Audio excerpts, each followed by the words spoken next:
Buen día, profe. Hola, buenos días. ¿Cómo andan?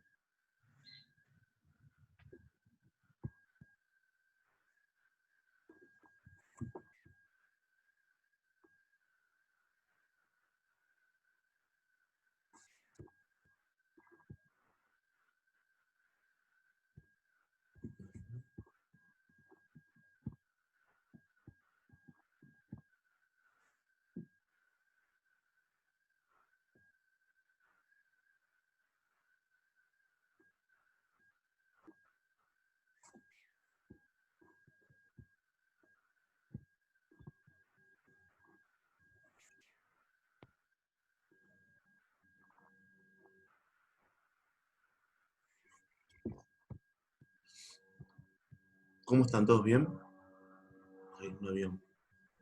Hola, profe, buen día. ¿Ya? Buenas.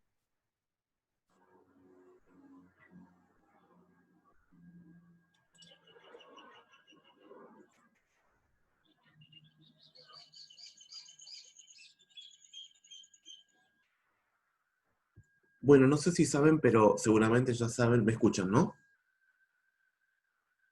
¿Me están escuchando? Sí, profe. No sé si ustedes, bueno, ya deben saber porque en otras materias ya lo habrán contado, pero el cuatrimestre se achicó, ¿no? Sí, el De- 22 cierra, ¿no? Claro, tenemos que terminar la semana del 17. Entonces,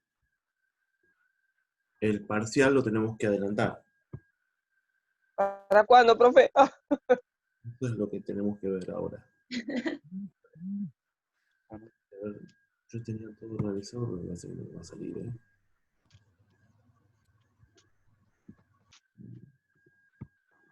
Estamos acá. Así que ahora les comparto pantalla. va a tomar todo lo que dio último, ¿no? Claro, hasta donde lleguemos.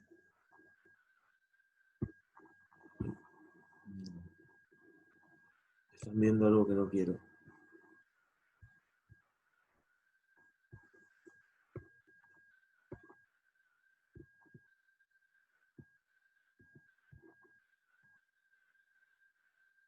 ¿Por qué? ¿Ahora ven algo? No, ¿no? ¿O sí? No. No, nada. Ahí. ¿Ahí ven? Ahí está. Sí, profe, ahí sí. Bueno, si bien no se están cumpliendo eh, el programa tal cual, pero veamos el parcial. El parcial está puesto para el día 20 de julio, ¿no? Sí. Bien, lo que yo tengo que hacer es subirlo para el 13, para la semana anterior, directamente una semana, que sería el lunes 13. O el lunes 13 o el miércoles 15. En caso de que... Pero, profe, los lunes usted no está así presente, no nos da clase. Los miércoles tenemos clase más. Yo ya sé, ya sé, ya sé. Si es que lo hacemos el miércoles, el recuperatorio es la semana siguiente, del 20 al 22. Si hacemos, a ver, que lo quiero ordenar con los días. ¿Sí? Porque 22 es miércoles. Quedaría bien. A ver, voy a anotar. ¿Ustedes tienen algo el miércoles? ¿Ese miércoles? ¿Cuál? El Sí, 20. tenemos primeros auxilios El miércoles. y No, pero parcial digo yo, ¿eh? No. El miércoles. Parcial solo tenemos química y biología. El de biología ya lo tuvimos la semana pasada. Listo, entonces anotemos para el segundo parcial entonces el miércoles 15 a las 10:30. Y el recuperatorio para el 22.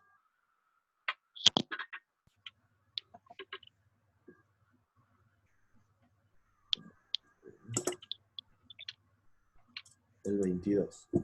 El 22, que es miércoles. Sí, 10:30 horas nuevamente.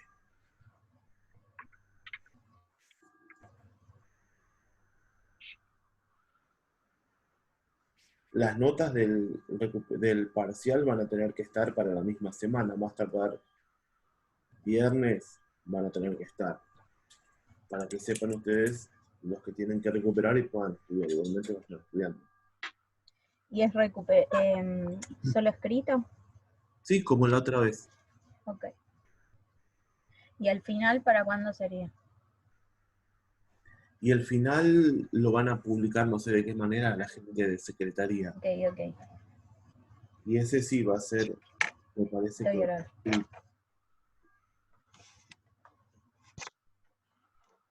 Está bien. ¿Está bien? Bueno, quedamos así entonces con que el parcial lo pasamos para el 15, el 7. Bueno, entrarán los temas hasta donde lleguemos y listo. El resto veremos dónde nos metemos.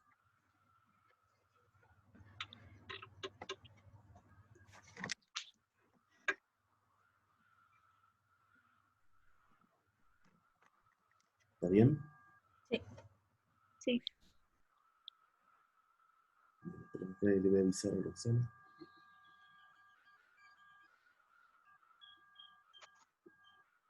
Profe, ¿nos va a dar una muestra de parcial como hizo la vez pasada para que practiquemos? Bueno, después el paso. Igual no tiene sentido porque los temas no son los mismos, ¿eh? Así que, pero sí se los paso.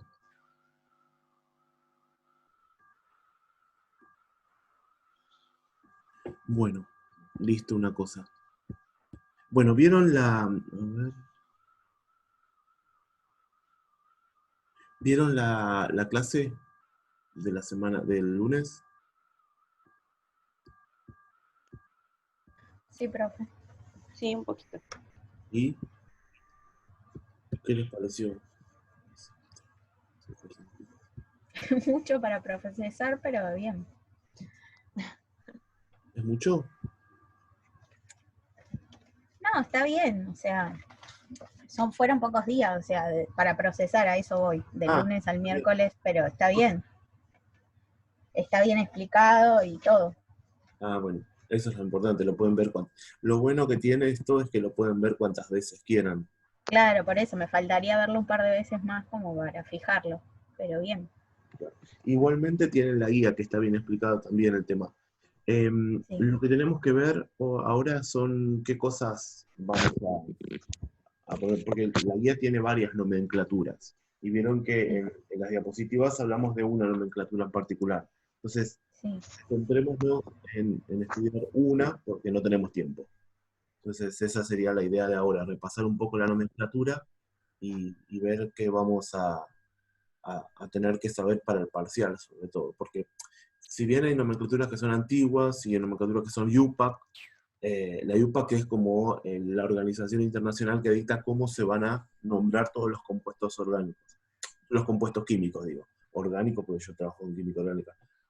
Ya sean orgánicos o inorgánicos, todos, ¿sí? Entonces, por eso hablamos de reglas UPAC muchas veces y van a encontrar esas siglas.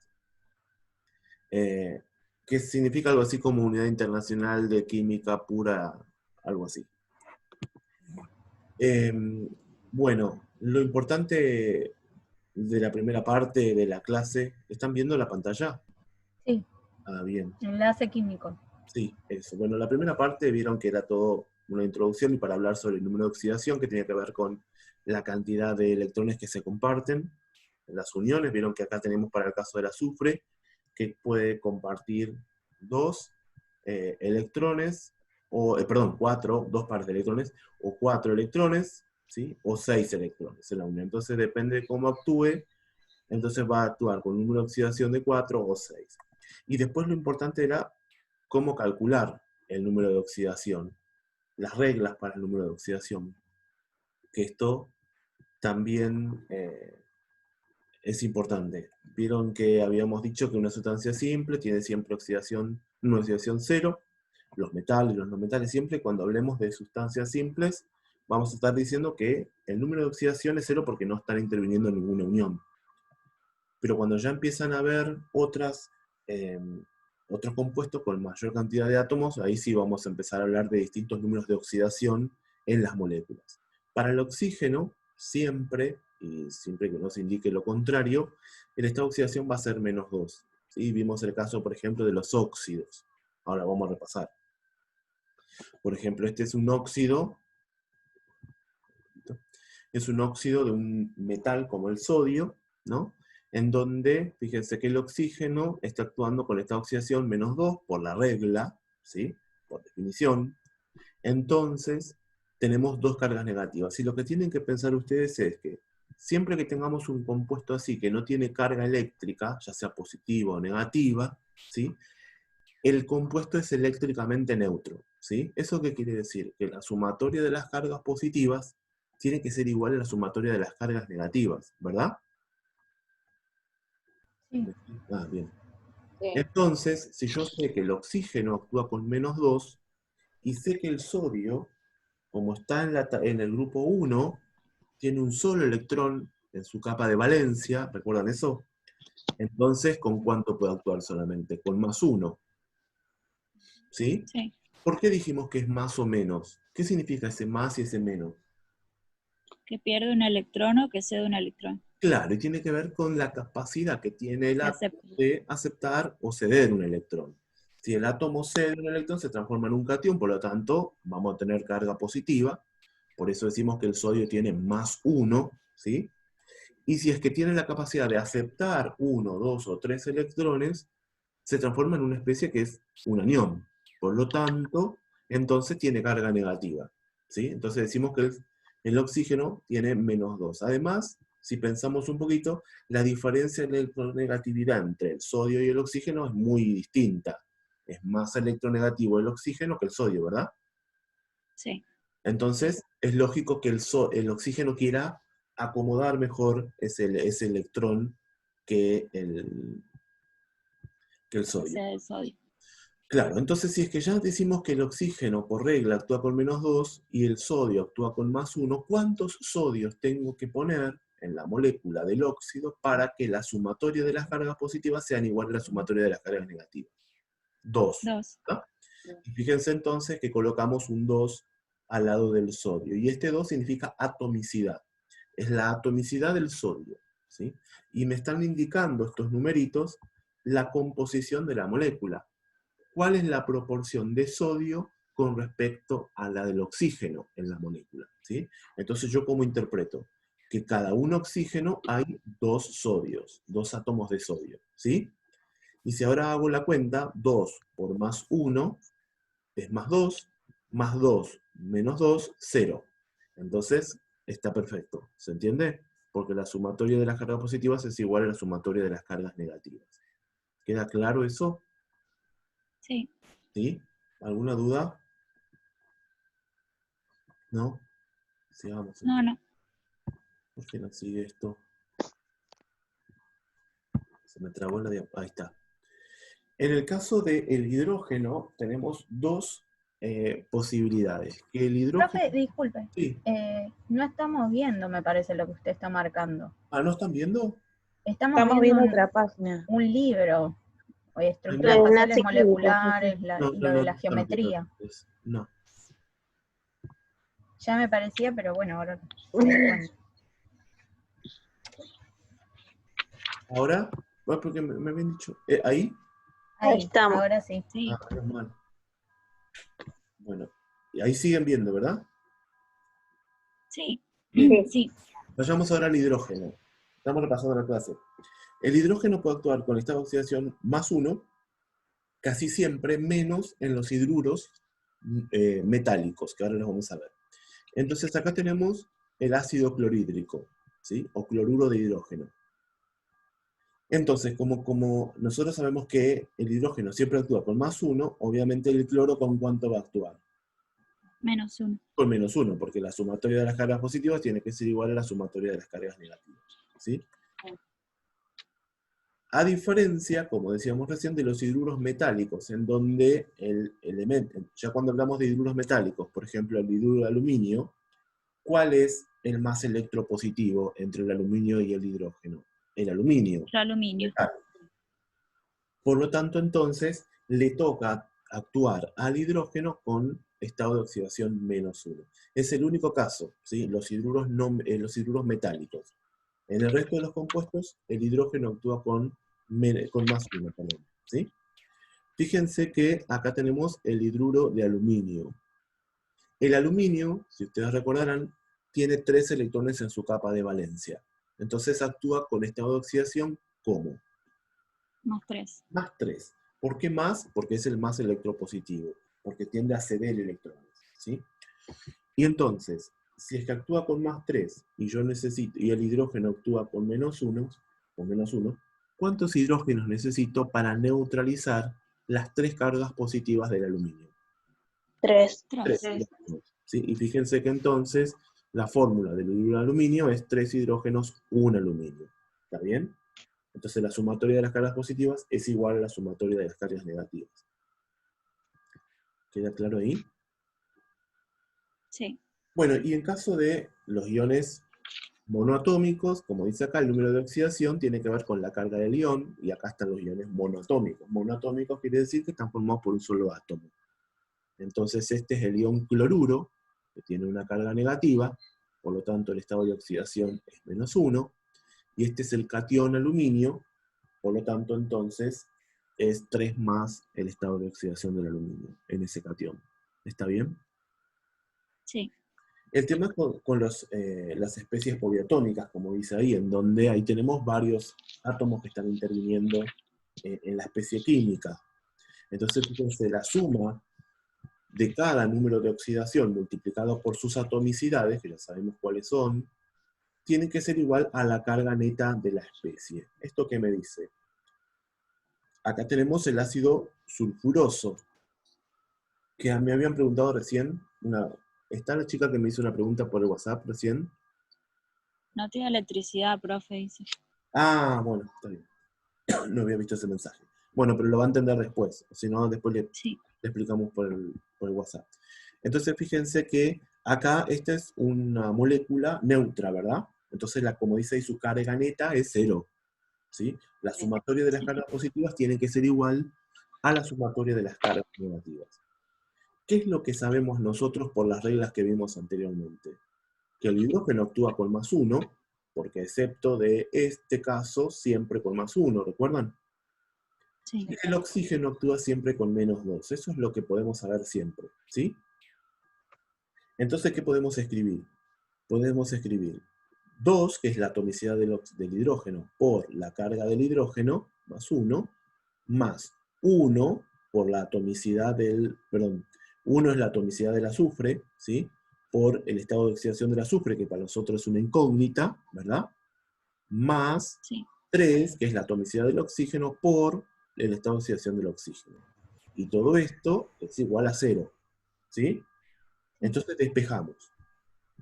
Como tenemos, bueno, podemos hacer este producto 2 por 1, 2, y podemos hacer este otro producto 3 por 2, menos 6. ¿Sí? Entonces ahora despejamos. Menos 6 pasa para el otro lado como más 6, ¿verdad?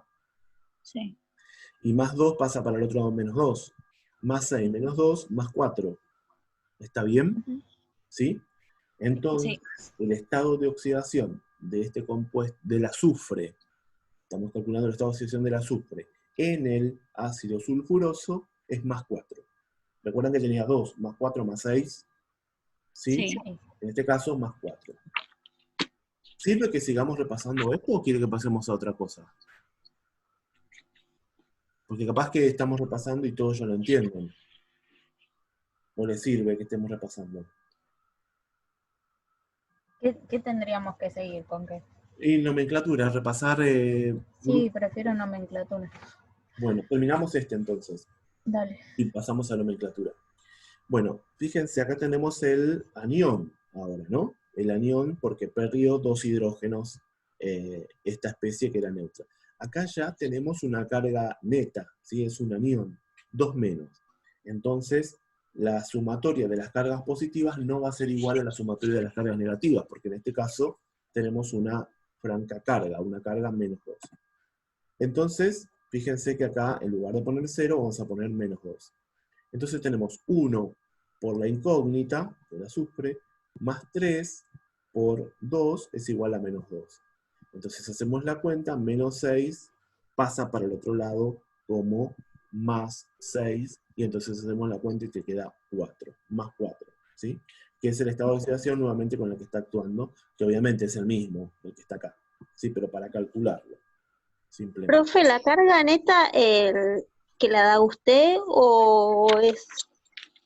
No, es la que o se es genera en el anión, es la que genera cuando el anión, perdón, cuando el ácido cede al medio esos dos hidrógenos, que se transforman en protones. ¿Recuerdan que en una diapositiva les dije Ah, estamos, que se llama sí. protón? Bien, entonces cuando el ácido sulfuroso se encuentra con una base, ¿sí? Para formar una sal, cede esos dos protones, ¿sí? Cuando los cede, se transforma en un anión. Es como que el ácido se transforma en una parte que es un catión y otra parte que es un anión, ¿sí? Recuerden que puede ceder uno solo de estos hidrógenos o dos hidrógenos, ¿sí? Sí. Que en una diapositiva también les va a contar eso. Bien. Bueno, entonces la idea es repasar la nomenclatura según la guía, la que tenemos ahí. Esto es lo que tenemos que repasar, toda la guía. Entonces, recuerdan que habíamos hablado, siempre si se corta, bueno, no están viendo ahora la guía, ¿no? No. No.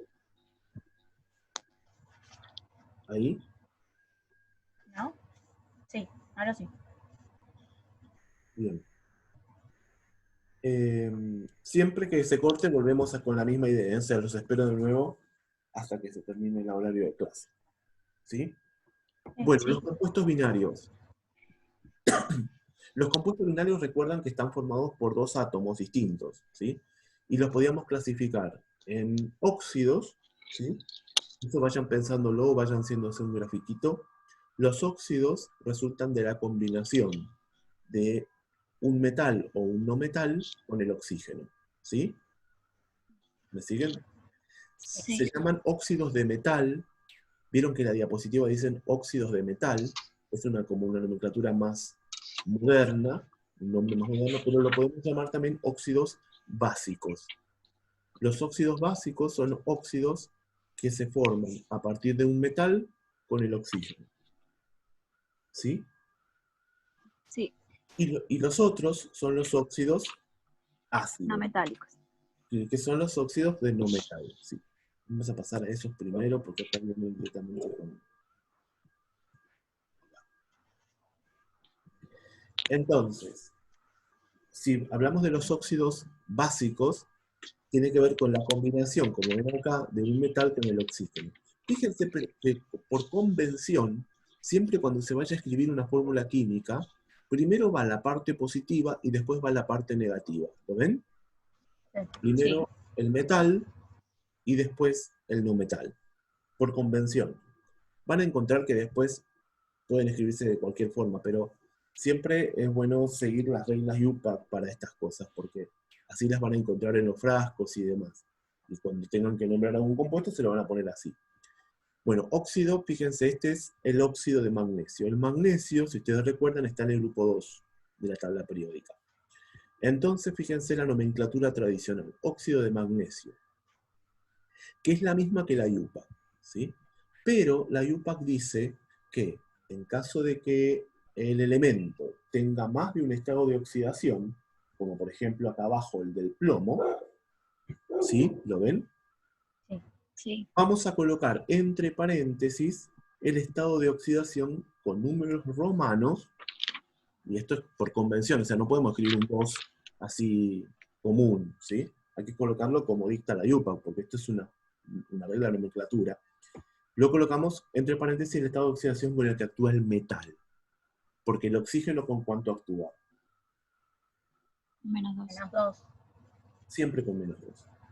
Entonces, si nos fijamos acá, por ejemplo, en este segundo, el óxido de plomo 4, este es 4, porque acá está mal este número, acá dice 4, pero bueno, sería 4, ¿no?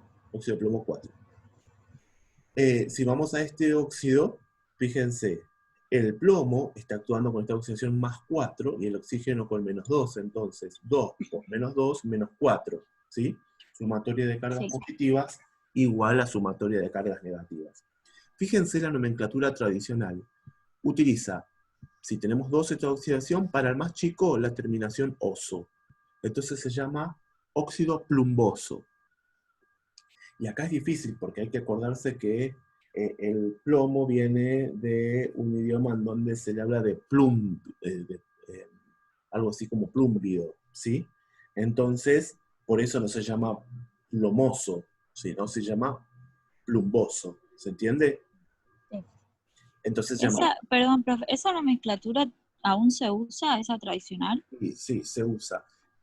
Por eso es importante que uno que vaya a trabajar, por eso no es tan importante para nosotros, pero uno que vaya a trabajar en química tiene que saber todas las nomenclaturas, porque pueden venir en cualquier nomenclatura las cosas, ¿sí? Los trabajos se pueden, los más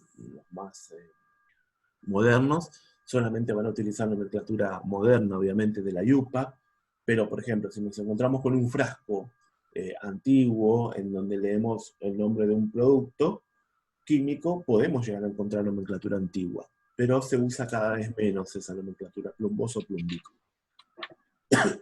Esta nomenclatura dice que para el estado de oxidación mayor se utiliza la terminación ICO, ¿sí?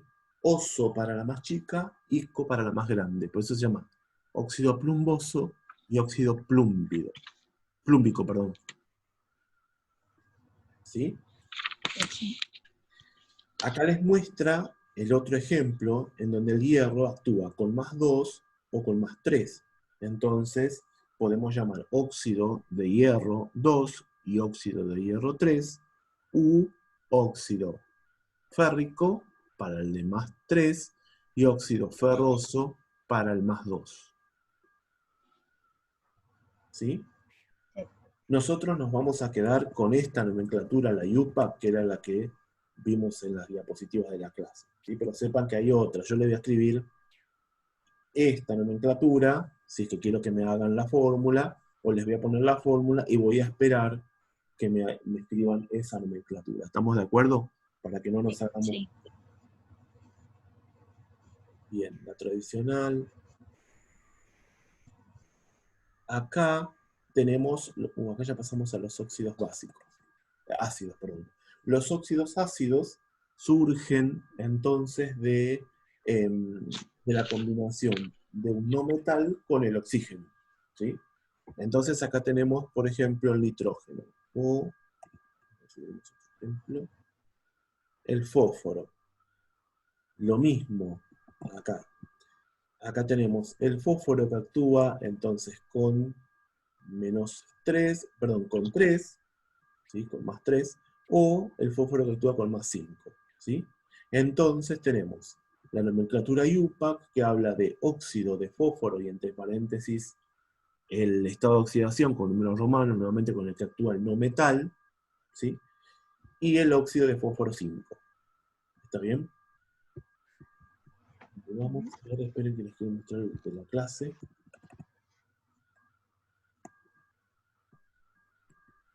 A veces usamos la tradicional, en la clase fue la que vimos. Sí, en la clase vimos las dos nomenclaturas, en realidad. Vimos, esperen que quiero llegar acá. A ver si puedo compartirles la pantalla.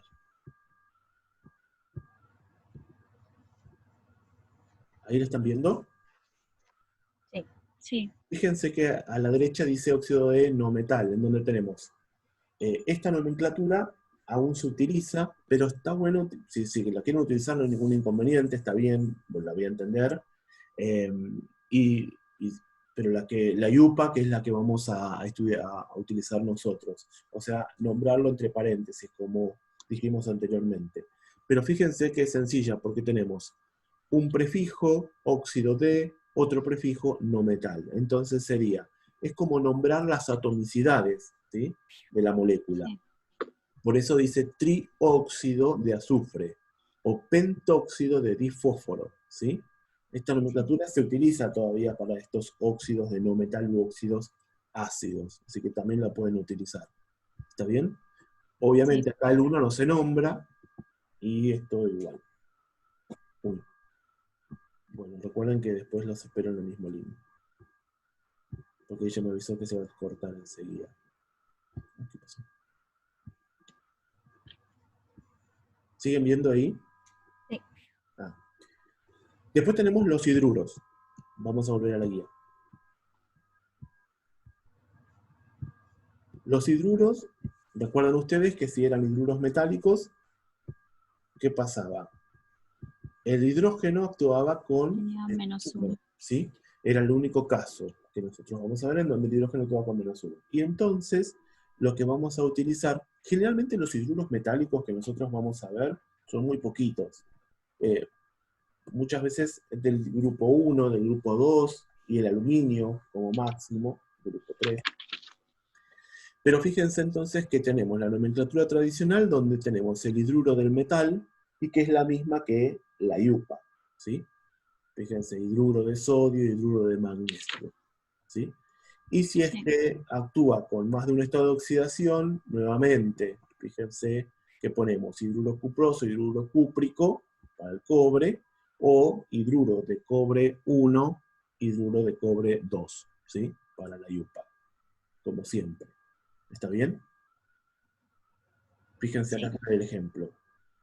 Ah, pensé que esto era amoníaco. Acá tiene hidruro de níquel, el ejemplo del níquel. El níquel, como actúa con +2 y +3, tienen hidruro de níquel 2, hidruro de níquel 3. Esta es la IUPAC que vamos a usar nosotros. ¿Está bien? A ese conector reactor. Pero tenemos esta, como siempre, la nomenclatura tradicional, en donde ustedes van a poder encontrar nuevamente el hidruro del metal con las terminaciones que habíamos dicho. Oso para la más chica, eico para la más grande, ¿sí? Por eso se llama hidruro niqueloso o hidruro niquélico. ¿Está bien? Sí. Muy bien. Esperen que así seguimos la clase. Buen día, Oscar. Buen día, ¿cómo se va? Bien. ¿Seguí nomás? Sí, sí. ¿Acá ven ahora la clase nuevamente? Sí. Bien. Sí, profe. Entonces habíamos quedado en esto, en los compuestos, en los hidruros que tenían el metal y el hidrógeno actuaba con -1. Acá tienen nuevamente el ejemplo del hidruro de cobre, en donde colocamos entre paréntesis el estado de oxidación con la que estaría actuando el cobre.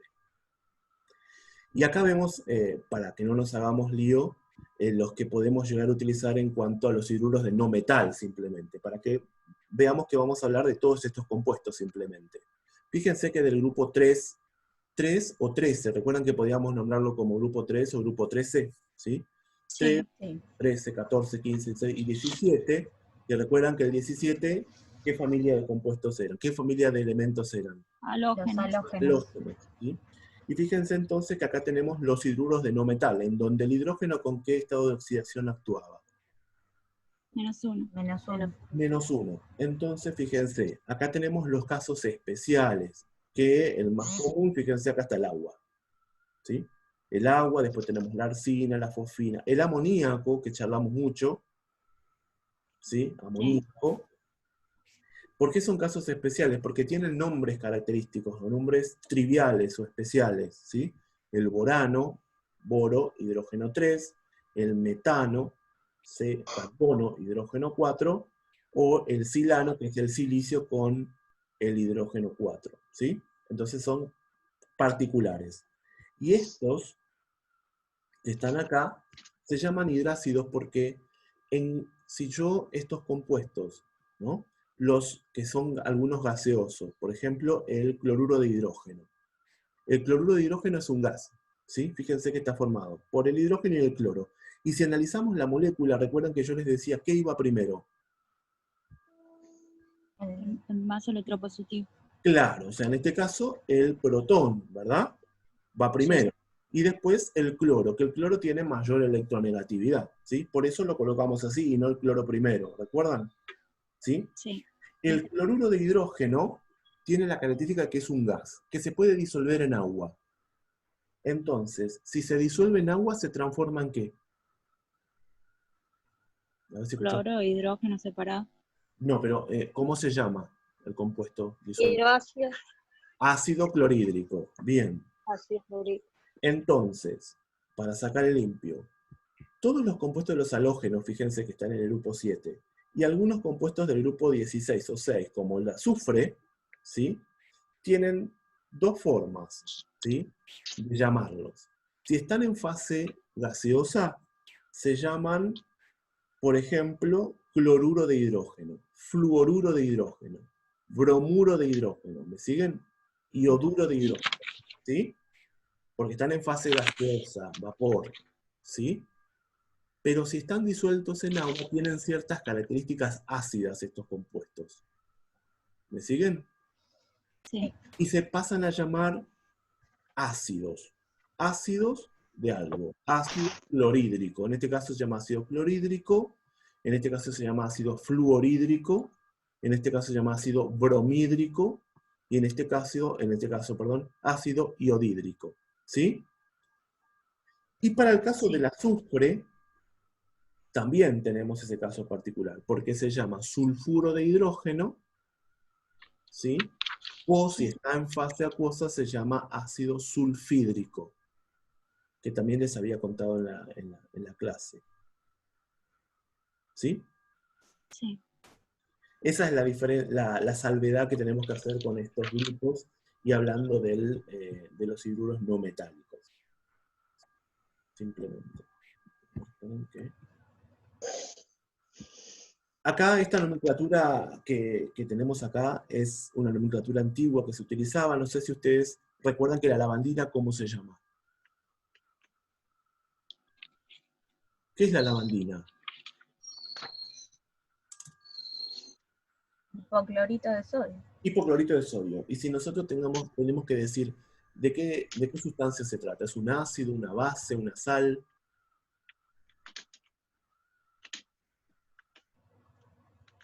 ¿Qué es? Ácido. ¿Sí? Es una sal. Es una sal. Porque está formado por sodio. Hipoclorito de sodio, dice. Entonces, viene de un ácido y de una base que se transforma y forma la sal. Fíjense que venimos acá, los compuestos ternarios. De los compuestos ternarios vamos a hablar de las oxosales, ¿sí? Las oxosales son las sales que están formadas por ácidos, como el ácido sulfuroso, ¿recuerdan que charlamos hace un rato? Sí. ¿Sí? O el ácido sulfúrico. Cuando el azufre actúa con estado de oxidación más 6, forma el ácido sulfúrico, ¿sí? Todos conocen la fórmula del ácido sulfúrico, ¿no? H2SO4. Bien, eso. En el caso de, fíjense, el grupo 17, que dijeron ustedes que estaban formados por los halógenos, ¿recuerdan? Cloro, bromo, yodo, flúor, ¿sí? Sí. Fíjense la nomenclatura del ácido. Hay una nomenclatura antigua que dice que, fíjense que tenemos 4 estados de oxidación, más 1, más 3, más 5 y más 7 para estos elementos del grupo 17. Entonces, fíjense cómo vamos a nombrar los ácidos. Para el más chiquito de todo, fíjense, más 1, le vamos a colocar el prefijo hipo, ¿sí? Y el sufijo oso. O sea, se va a llamar ácido hipocloroso, en el caso de que sea el cloro. ¿Me siguen? Sí. Ácido hipocloroso. Cloro, oso. Oso, porque es un estado de oxidación más pequeño, e hipo, porque es el más pequeño de los más pequeños. ¿Me siguen? Sí. El más 3, ¿cómo lo nombraríamos? Cloroso. Ácido común. Ácido cloroso. Ácido cloroso, muy bien. Si nos vamos al más 5 y más 7, ya tenemos los estados de oxidación mayores, ¿sí? Ya dejamos de hablar de oso, ¿sí? Y empezamos a hablar de ico. ¿Recuerdan que con la nomenclatura tradicional decía que al estado de oxidación más alto se le nombraba como la terminación ico, ¿sí? Entonces, tenemos que para el más grande de todos, estado de oxidación más 7, vamos a colocarle el prefijo per, ¿sí? Y la terminación ico. Entonces sería el ácido perclórico. ¿Cómo se llama el ácido con el estado de oxidación más 5 del cloro? Ácido clorhídrico. No,